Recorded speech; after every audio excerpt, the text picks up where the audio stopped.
Hello students, science में हम chapter 4 sorting materials into groups के बारे में स्टडी कर रहे हैं। अब तक इसमें हम मटेरियल्स की कुछ प्रॉपर्टी डिस्कस कर चुके हैं, जैसे हार्डनेस, सोलेबल और इनसोलेबल। लास्ट टाइम हमने यही प्रॉपर्टी डिस्कस की थी स्टूडेंट्स, जिसमें आपको बताना था कि कौन से लिक्विड वाटर में डिसोल्व हो जाते हैं यानी मिक्स हो जाते हैं और कौन से नहीं हो पाते। कुछ स्टूडेंट्स ने मुझे बताया भी है कि लेमन जूस मिक्स वेल, अच्छे से मिक्स हो जाता है, but student mustard oil, coconut oil, kerosene oil, इनमें क्या रिजल्ट आएगा? डज नॉट मिक्स, कि ये वाटर पर अपनी एक लेयर बना लेते हैं, वाटर में मिक्स नहीं हो पाते।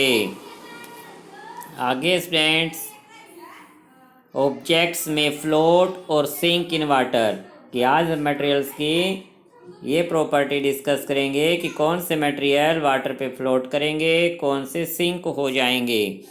While doing activity 4 you might have noticed that the insoluble solids is separated out from water. You may have also noticed this with some liquids in activity 5.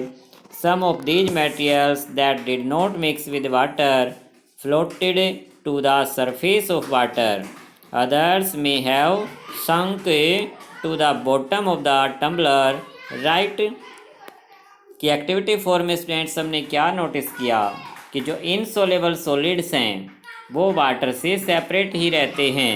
हमने नोटिस किया कि कुछ लिक्विड्स भी ऐसे हैं कि जो वाटर के साथ मिक्स नहीं हो पाते और वाटर की सरफेस पर फ्लोट करते हैं। तो क्या मैं ये राइट कह रहा हूँ स्टूडेंट्स? यस, हमने ऐसा ही दोनों एक्टिविटी में सीखा है। We notice many examples of objects that float in water or sink. Figure 4.6 में हम इसे के कुछ एग्जाम्पल्स देख सकते हैं कि dried leaves fallen on the surface of a pond, a stone that you throw into this pond, few drops of honey that you let fall into a glass of water. What happens to all of these? कि figure 4.6 में students हम देख सकते हैं some objects float in water while other sink in it, कि जो pebbles हैं, stone है या की है, मेटल की कोई की है तो वो सिंक हो जाती है, जबकि ड्राई लीव्स, वुड का पीस है या प्लास्टिक की बॉल है, ये वाटर पे फ्लोट करते हैं। सो स्टूडेंट्स, बूजो would like you to give him 5 examples each of objects that float and those that sink in water, कि बूजो आपसे जानना चाहता है 5 एग्जाम्पल्स ऐसे जानना चाहता है जो वाटर पे फ्लोट करते हैं एंड 5 एग्जाम्पल्स जो वाटर में सिंक हो जाते हैं। What about testing these same materials to see if they float or sink in other liquids like oil, कि जो ऑब्जेक्ट्स वाटर पे फ्लोट करते हैं स्टूडेंट्स, उनको हमें चेक करना कि क्या वो अदर लिक्विड्स जैसे ऑयल है क्या उसमें भी फ्लोट करते हैं और सिंक करते हैं, क्या सेम ऐसा ही रिजल्ट आता है। यस स्टूडेंट्स, जो ऑब्जेक्ट वाटर में फ्लोट करेंगे वो अदर लिक्विड पे भी फ्लोट करते हैं और जो ऑब्जेक्ट वाटर में सिंक हो जाते हैं वो अदर लिक्विड पे भी सिंक हो जाएंगे। तो स्टूडेंट्स, ये थी मटेरियल्स की प्रॉपर्टी फ्लोट एंड सिंक के बारे में। नेक्स्ट टाइम हम ट्रांसपेरेंसी प्रॉपर्टी के बारे में स्टडी करेंगे। तो जितना हमने स्टडी किया स्टूडेंट्स, इन प्रॉपर्टी को आपने रिवाइज करना है और आगे रीड करना है ट्रांसपेरेंसी के बारे में। अब कुछ क्वेश्चन डिस्कस कर लेते हैं। क्वेश्चन नंबर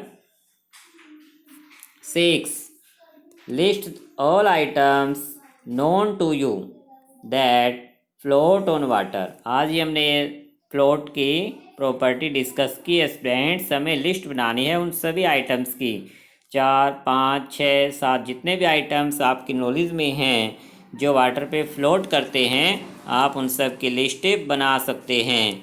फिर चेक करें उन्हीं ऑब्जेक्ट को कि क्या वो किसी ऑयल या केरोसिन के ऊपर भी फ्लोट करेंगे। तो आज हमने स्टडी किया स्टूडेंट्स, जो ऑब्जेक्ट वाटर पे फ्लोट करेगा वह ऑयल के ऊपर भी फ्लोट करता है। तो इसका आंसर हो गया यस। तो आपको अभी ये रफ नोटबुक में ही करना है, फिर में बाद में करेंगे जब सभी के एक्सरसाइज चैप्टर कंप्लीट हो जाएगा।